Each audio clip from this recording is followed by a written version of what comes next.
Accusé de détournement de mineurs et de viol sur mineurs sur une jeune fille de 14 ans, Joseph Mayombo, ce compatriote de 48 ans, balaie du revers de la main ces accusations qui pèsent sur lui. Pour le mis en cause, il est incongru de parler de viol et de détournement pour une relation entretenue avec la bénédiction des parents de la victime. Sa grand-mère et sa mère savaient qu'elle était avec moi à la maison. De temps en temps, ils venaient, je leur donnais aussi de l'argent.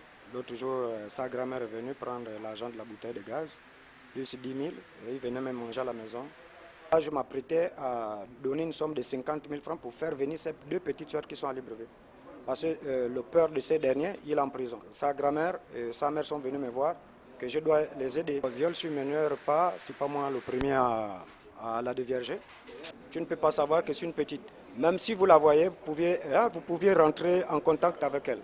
Parce que même les premiers qui l'ont sorti sont plus âgés que moi-même. Je suis le quatrième. Elle a d'abord un premier, plus un deuxième, un troisième. Je ne sais pas comment on peut qualifier le détournement. Mais tant plus que ce n'était plus en cachette.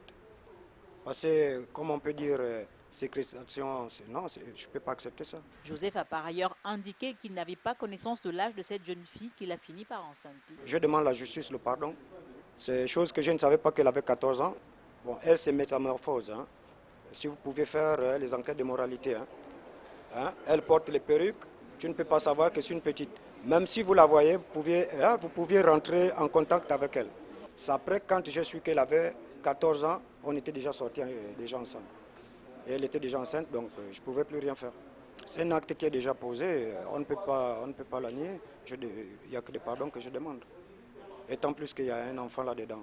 Même si peut-être que je peux mourir en prison, mais cet enfant-là, quand même, il faut qu'il vive.